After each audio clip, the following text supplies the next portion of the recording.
Kita masuk kepada cara-cara ataupun tips membuat post engagement. Okey, untuk membuat post engagement, kita boleh menggunakan kaedah storytelling. Storytelling bercerita, jadi kita kena tulis panjang lah. Panjang tapi dengan santai supaya orang-orang yang membaca dapat rasa feeling yang kita menulis ni. Anggaplah kita macam bercakap dengan kawan kita, tapi kita zahirkan percakapan tu dalam bentuk tulisan. Jadi relax, tulis santai, biar ikhlas, orang boleh rasa. Kemudian buatlah post yang boleh mencetus reaction. Contohnya post yang boleh buat orang rasa sedih, buat orang rasa nak gelak, buat orang nak rasa nak marah. Nanti dia orang akan klik reaction tu ataupun komen dengan rasa sedih atau memberi kata semangat kepada kita. Jadi bila ramai orang komen, ramai orang like, engagement naik. Okey.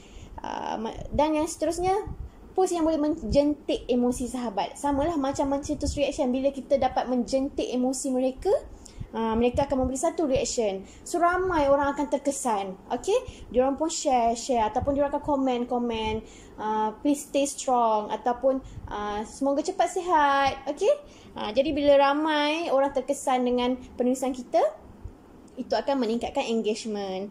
Dan post engagement ni adalah bersifat peribadi. Penting untuk kita menulis sedikit tentang peribadi kita lah.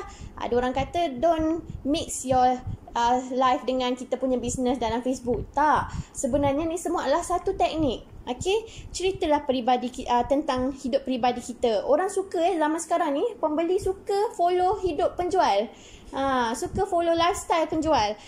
Jadi kita boleh share tentang peribadi kita asalkan tidak melebih-lebih lah. Dalam post engagement ni kita kurang cerita pasal bisnes. Jangan cerita pasal bisnes langsung. It's all about us. Tapi di hujungnya bolehlah kita selitkan sedikit. Kita kena pandai twist sikit macam mana kita nak masukkan elemen bisnes kita. Okey, ini semua adalah peluang untuk kita memberi orang kenal siapa kita. Alright. So bila kita dah bagi orang kenal siapa kita, dia dah masuk kepada teknik brandingkan diri. Okey, sebagai seorang penjual buku, anda hendak dikenali sebagai apa? Nak dikenali sebagai seorang yang jujur. Anda nak menjual, seorang kena rasa anda jujur. Macam mana nak create awareness atau create engagement ataupun create post yang menunjukkan anda seorang yang jujur? Anda kena selalu share ataupun menulis dengan ikhlas. Orang boleh tahu orang share dengan ikhlas ataupun tak ikhlas. Lepas tu selalulah tunjukkan yang diri anda seorang penyayang. Sebab apa?